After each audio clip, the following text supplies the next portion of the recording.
So if you follow MTD's channels, you would have seen a video a month or so ago that was shot at Star GB. I was talking to Alec Warner about an application and a turnkey project that they had just, or were just about to commission.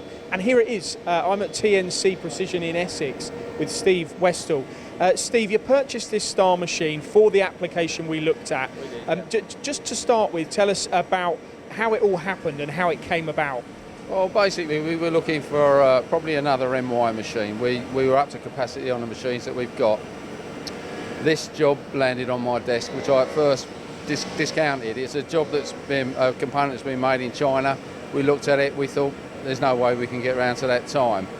But basically, for 2 days, 2 weeks maybe, it probably stayed on my desk. And Star walked in one day, the rep from Star walked in, and I picked this component up and I said to him, have a look at that one, what can you do? I'm looking at a time between 3 and 4 minutes. What can you do? Can a 32 machine do it? They went away, they came back to me within a couple of days really, and they said, yeah, we think we can handle that. We think we can get a cycle time of around about, they said about 4 minutes 10 at the time. And we thought, the first question was, will it run lights out? Can we trust that to run lights out over long weekends? They said, yep, no problem. We think no worries at all, but you do need a 38 machine to do this on. So it's an expensive machine, but it's got great capability. So were you surprised that they could actually, because when you say MY, you're talking about a fixed head solution. Now, this is obviously a sliding head machine, but you have the guide bush and the non-guide bush, so it gives you a bit of flexibility as well. But were you surprised that they could get the cycle time down to where would make it pay? Yeah, obviously we were, but I think the deal breaker was the balanced milling cycles on there. We can obviously, along with the fixed head facility on the machine, which opens up a whole new area for us, because we can now apply this machine to other components we make in a workshop. But yeah, the actual cycle time, to achieve that cycle time, we thought was pretty good. 4 minutes was probably the top end of where I wanted to be looking. But and you think a lot of they got it down to that as a result of this is obviously got a turret on this machine as well as an opposing platen. You are doing a lot of balance milling, so you're doubling up. Yeah, we are. The only drawback was we had expected it to be there'd be more work being achieved on the second spindle. That's not the case because of the cost of the material involved. We needed to go for a smaller diameter bar. Once we got our heads around that and we looked at the balance milling, then we looked at the tooling that was going to come with it. We thought we had somewhere that we could work with.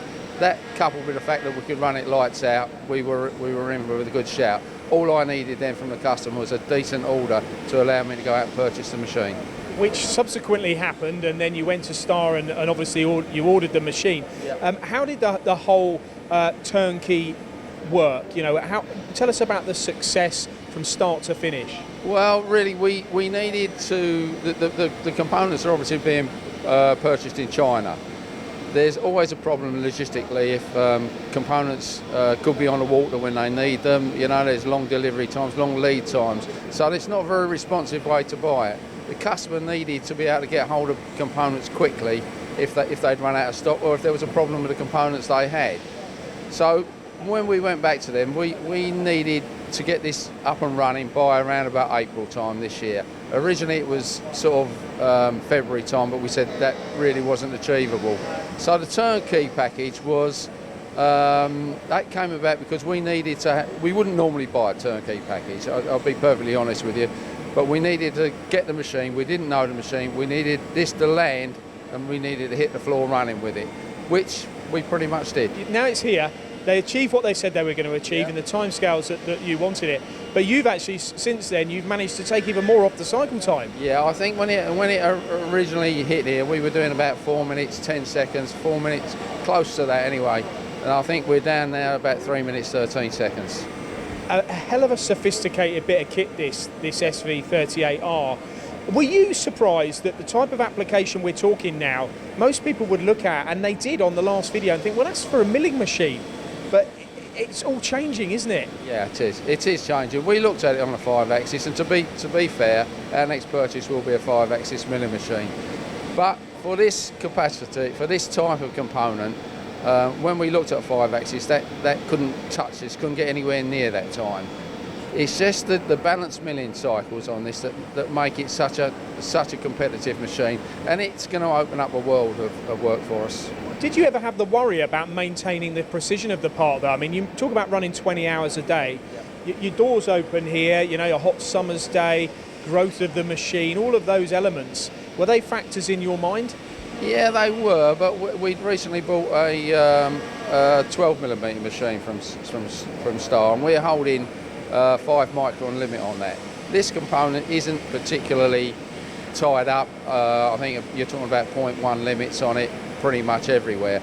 And we ran that over a 4-day cycle, and it moved 0.1 over 4 days. So we weren't really concerned about that.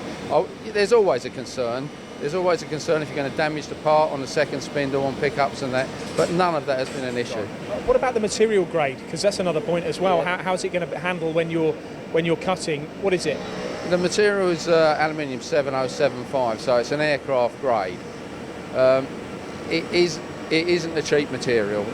If they could have picked a more expensive one, you know, then good for them. But this was about as far as we wanted to go. So the material is a big cost problem for us. So looking at this part here, I mean, I could either make it in that direction, or in that plane, or in that way. Yeah. Now, to me, that would then impact on the diameter of the bar. Did you have that same dilemma? We did have the same dilemma. We did a cost comparison. We could have held it this way round and taken it out of a larger diameter bar. The machine will just about handle that. That's on the limit of the machine. But the real, we would then be looking at a 42mm diameter bar to get it that way. We would have saved time because we would have done an awful lot more work on the second spindle. But it doesn't stack up for material costs. So eventually, and to be fair, the tooling would have been a lot more expensive to hold it that way. And this is quite simple, the way it's held. It comes out of the machine that way. That wasn't my original way. I originally thought it would be done that way round, coming out of the machine that way round. Star have gone away, machined it that way. Collet comes over the top, picks it up on there. Basically, all we do on the second spindle is face that off. There's very little work on the second spindle. So the choice was, if you went for the bigger bar diameter, you could have got a saving, because you'd have done a lot more on the back spindle, wouldn't you? We would, yeah. The saving would have been on the back spindle. I'm not saying we haven't discounted that. It depends how busy we get with the machine. It may be at a later date that we want to rethink the way we do this, because we're already looking at jobs that we can put on this machine, and I'm already looking and putting pressure on the guys to get this job off the machine so we can get something else on there. So that's the way it's going. But that's pretty exciting, isn't it, this machine, and how many opportunities it can open up for your company? Yeah, it opens up a world of opportunities for us. The fixed head application of it is a game changer for the machine in our books, because we've got a lot of work around there that we've never been able to consider on a sliding head machine, purely because of the physics of the machine. You can't draw it back and push it out once it's been machined. But if we can now hold it, and then we can hold it on the second spindle and re-machine over components, then that is a big plus for us. I really appreciate your time, Steve. It concludes the story from our first video perfectly. So thanks a lot and good luck going forward. Thank you very much. Thank you, Paul. Thank you.